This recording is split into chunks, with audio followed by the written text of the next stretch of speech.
महागठबंधन छोड़ के जाने वाले उपेंद्र कुशवाहा के द्वारा बनाए गए नए गठबंधन में सीटों को लेकर तस्वीरें साफ हो रही हैं।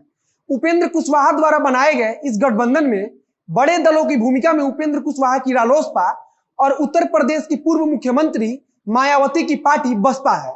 अब जो खबर है उसके मुताबिक उपेंद्र कुशवाहा और मायावती के पार्टी के बीच सीट बंटवारे को लेकर सहमति बन चुकी है।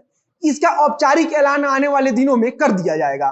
खबर है कि उपेंद्र कुशवाहा की पार्टी रालोसपा को कुल 153 सीटें मिलेंगी और मायावती की पार्टी बसपा को कुल 90 सीटें मिलेंगी।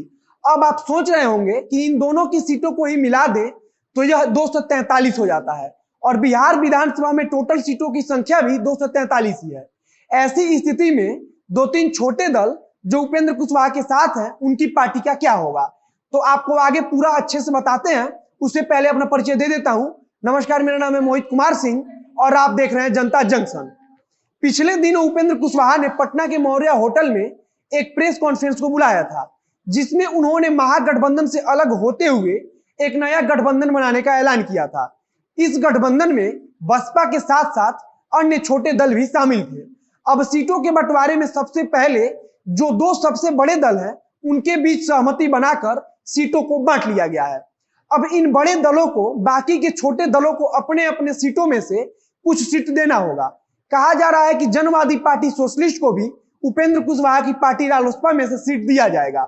इसके अलावा इस गठबंधन के नेताओं की कोशिश है कि ओवैसी की पार्टी को भी इस गठबंधन में शामिल कराया जाए। खबर है कि इसके लिए पार्टी स्तर पर बातचीत भी हो रही है। इसलिए फिलहाल सीट वाले मुद्दे पर केवल और केवल बड़े दलों के बीच बातचीत चल रही है। अभी गठबंधन में ओवैसी की पार्टी के आने के चर्चाओं के बीच अन्य दो तीन छोटे दलों से भी बातचीत चल रही है। इसमें पूर्व केंद्रीय मंत्री देवेंद्र यादव की पार्टी भी शामिल है। अब इसी रणनीति के तहत फिलहाल छोटे दलों को कितना सीट दिया जाएगा इसका ऐलान नहीं किया जा रहा है।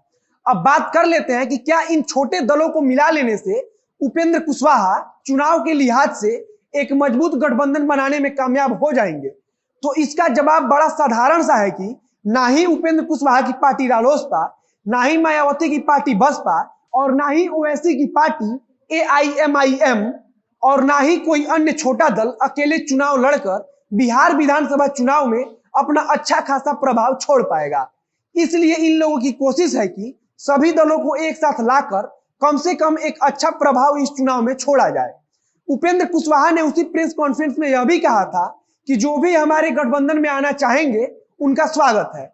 उनका यह कहना सीधे सीधे चिराग पासवान की तरफ इशारा था। उपेंद्र कुशवाहा की भरसक यह इच्छा है कि चिराग पासवान की लोजपा भी इस विधानसभा चुनाव के रण में उनके साथ खड़ी रहे। हालांकि लोजपा कुछ और ही पकवान पका रही है। हालांकि उपेंद्र कुशवाहा की गठबंधन में सब कुछ ठीक नहीं चल रहा है। उनके साथ प्रेस कॉन्फ्रेंस में उपस्थित बसपा के बिहार प्रदेश अध्यक्ष भरत बिंद, जो उस दिन नए गठबंधन का झंडा बुलंद कर रहे थे, उन्होंने आज तेजस्वी की उपस्थिति में राष्ट्रीय जनता दल का लालटेन थाम लिया है। माना जा रहा था कि उपेंद्र कुशवाहा के साथ साथ भरत बिंद जो नया गठबंधन बना है उसमें महत्वपूर्ण भूमिका निभा सकते थे, लेकिन अचानक से भरत बिंद बसपा छोड़कर राजद के हो गए हैं। कई लोगों का मानना है कि बसपा और उपेंद्र कुशवाहा के बीच जो कुछ भी हुआ उसमें भरत बिंद का बहुत बड़ा हाथ था। कहा जा रहा है कि उपेंद्र कुशवाहा की गठबंधन को लेकर भी भरत बिंद से ही बातचीत हुई थी और इसके लिए वो राजी भी थे। उस दिन गठबंधन के ऐलान के समय प्रेस कॉन्फ्रेंस में भरत बिंद उपेंद्र कुशवाहा के बगल में ही बैठे थे। अब ऐसी स्थिति में आगे देखना होगा कि उपेंद्र कुशवाहा की रणनीति क्या होती है, आगे वे कैसे छोटे दलों को साथ लेकर चलते हैं। आगे जो भी अपडेट आएगा उसे हम आप तक पहुंचाते रहेंगे। फिलहाल इस वीडियो को शेयर कीजिए, फेसबुक पर देख रहे हैं तो पेज को लाइक कीजिए, यूट्यूब पर देख रहे हैं तो चैनल को सब्सक्राइब कीजिए।